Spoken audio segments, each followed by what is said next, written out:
ये देखिए।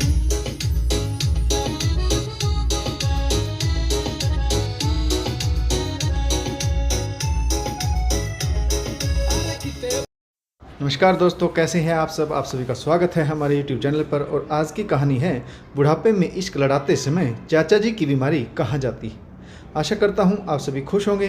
तो आज की कहानी शुरू करने से पहले जो भी चैनल पर पहली बार आए हैं या जिसने भी अभी तक चैनल को सब्सक्राइब नहीं किया है तो जल्दी से जाकर चैनल को सब्सक्राइब करें और घंटी का बटन दबाकर ऑल का आइकन जरूर प्रेस करें ताकि हमारी कहानियों की नोटिफिकेशन आप तक सबसे पहले पहुँचे और आप हमारी कहानियों का आनंद उठा सकें।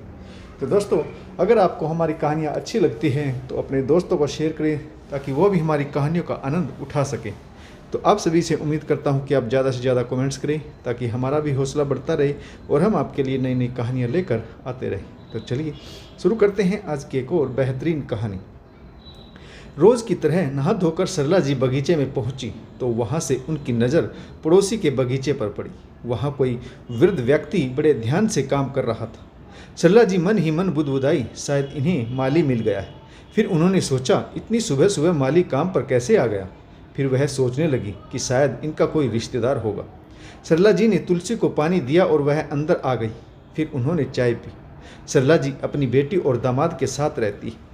उनकी एक ही बेटी है। पहले वह चेन्नई के नज़दीक एक छोटे से गांव में रहती थी, लेकिन पति के देहांत के बाद वह अकेली हो गई थी।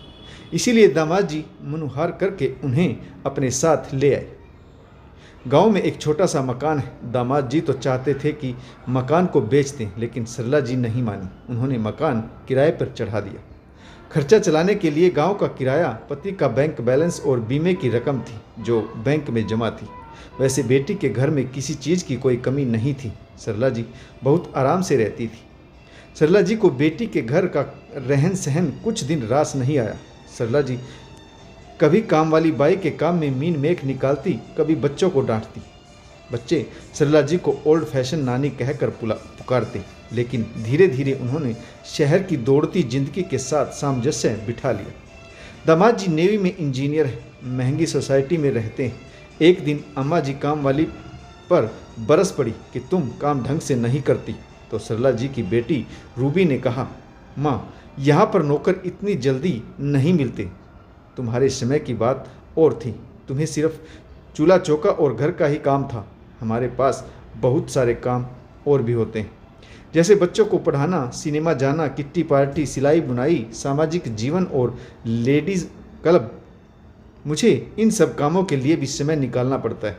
इसीलिए तुम काम वाली से मत कुछ कहा करो। भाग गई तो नई मिलनी मुश्किल है। आधुनिक भागदौड़ की जिंदगी में कदम से कदम मिलाकर चलना पड़ता है ताकि समाज में रुतबा बना रहे। सरला जी मुंह पिचका कर रह गई और बेटी से बोली, तुम्हारे यहाँ पर सजावटी कालीन, पर्दे, पेंटिंग को देखकर लोग ऊंचे स्तर का अनुमान लगाते हैं, लेकिन यह नहीं देखते कि काम वाली बाई बिना नहाए धोए गंदे हाथों से खाना बनाती है। बच्चे चाहे जैसे भी रहें, सारा दिन टीवी देखें, पढ़ें या ना पढ़ें, अनुशासन नाम की चीज़ नहीं, लेकिन रोब होना चाहिए। शहरी जिंदगी में सिर्फ दिखावा है और कुछ नहीं। सरला जी शहर की बेपरवाह जिंदगी को देखकर कुढ़ती रहती, कर कुछ नहीं सकती थी। उनकी अपनी बेटी भी देर रात तक क्लब पार्टियों में बिजी रहती। बच्चे यार दोस्तों के साथ देर रात तक डांस क्लब में नाचते गाते और नशा करते। दामाद जी को पत्नी और बच्चों की कोई खबर ही नहीं। अजीब जिंदगी। सरला जी मन महसूस कर रह जाती। एक दिन सरला जी ने काम वाली बाई से पड़ोस में आए बुजुर्ग सज्जन के बारे में जानना चाहा, जिसके लिए वह कई दिनों से उत्सुक थी। काम वाली बाई बोली, वह बूढ़े बाबा तो मेहता साहब के चाचा अकेले हैं, इसीलिए यहाँ रहने आए। आया के पास पूरी जानकारी थी। पहले कहाँ रहते थे। इन्हीं चाचा ने मेहता साहब और उनके भाई बहनों को पढ़ाया लिखाया। पहले यह मेहता साहब के दूसरे भाई बहनों के साथ रहते थे। इन्होंने शादी नहीं की। इनके भाई की मृत्यु हो गई थी तो भाई के परिवार को ही अपना समझकर जिंदगी काट ली। आया ने एक एक करके पूरी जानकारी सरला जी को दे दी। अब सरला जी अक्सर ही पड़ोस के बगीचे की तरफ एड़ियाँ उठाकर देखती रहती। कुछ ही समय में बगीचे में निखार आ गया था। रंग बिरंगे फूल क्यारियों में खिलने लगे थे।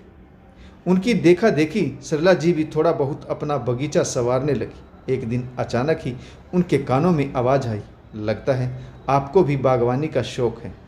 तो सरला जी ने चौंक कर देखा, वही बुजुर्ग वृद्ध व्यक्ति सामने खड़े थे। उन्होंने हाथ जोड़कर सरला जी को नमस्ते की। प्रति उत्तर में सरला जी ने मुस्कुराकर हाथ जोड़ दिए। फिर उन दोनों की दोस्ती बढ़ती ही गई। दोनों एक दूसरे के साथ बातें करके समय गुजारने लगे। शाम को सोसाइटी के पार्क में बैठते भाषा, जात पात के कूड़े कचरे को नज़रअंदाज करते हुए दोनों वर्दों की दोस्ती गहरी होती चली गई।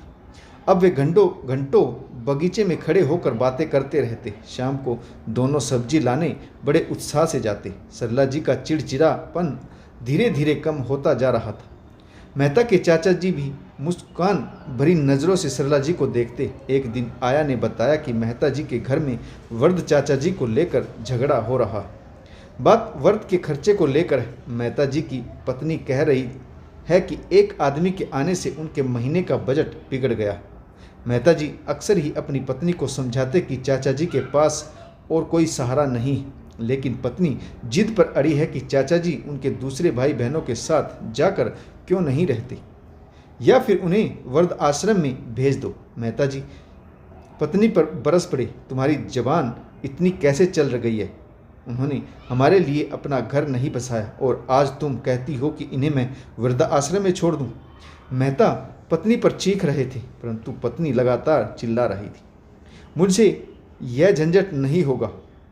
कभी रोटी ज़्यादा खा लेते हैं तो पेट में गड़बड़ हो जाती, कभी इनसे चावल नहीं खाए जाते, इन्हें ठंड लग जाती है। मेहता फिर से पत्नी पर गरजे, बुजुर्ग व्यक्ति हैं, इनके बस की बात नहीं, तुम ख्याल रखा करो। तब मेहता जी की पत्नी गुस्से में भरकर बोली, जब उस मद्रासी बूढ़ी के साथ हंस हंस कर बतियाते रहते हैं तब बुढ़ापा कहाँ जाता है।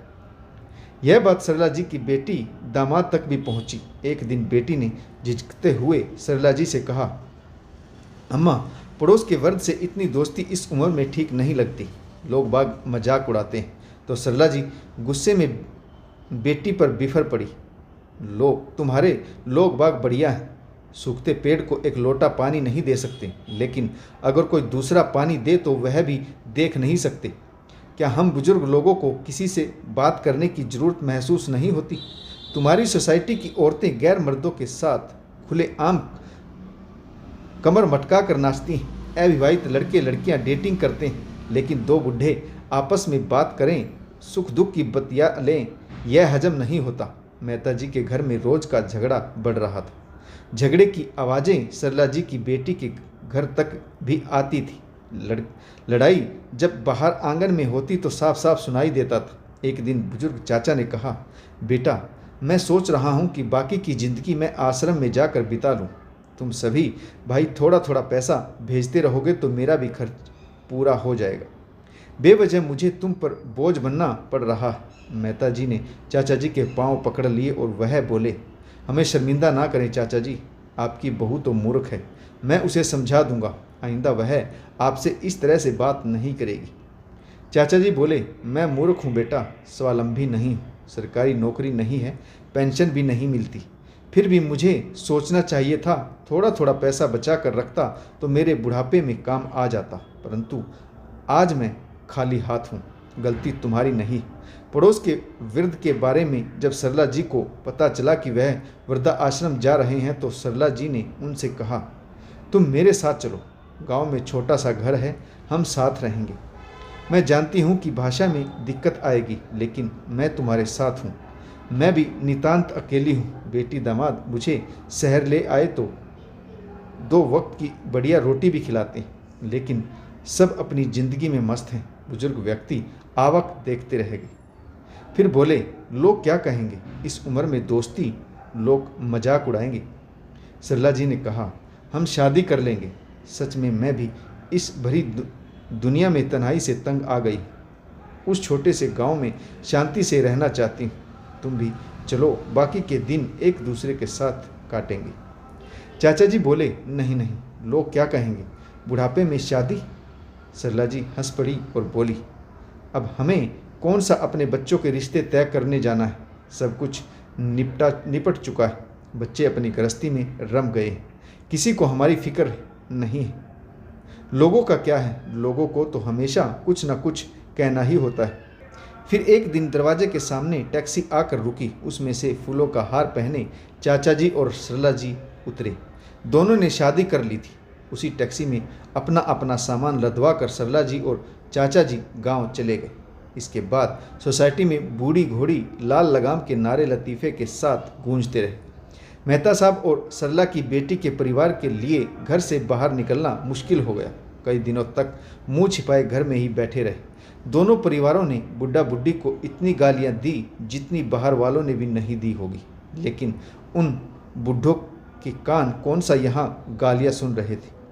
वह तो मज़े से अपनी ज़िंदगी जी रहे थे। अब वह अकेले नहीं थे और दोनों बहुत खुश थे। तो दोस्तों, आपको हमारी छोटी सी कहानी कैसी लगी कमेंट्स करके जरूर बताएगा। इस कहानी में आपको किस पात्र की भूमिका अच्छी लगी वो भी कमेंट्स करके जरूर बताएगा। अगर आपको हमारी कहानियाँ अच्छी लगती हैं तो लाइक शेयर और कमेंट्स करना ना भूलें। अपने दोस्तों को जरूर शेयर करें ताकि वो भी हमारी कहानियों का आनंद उठा सकें।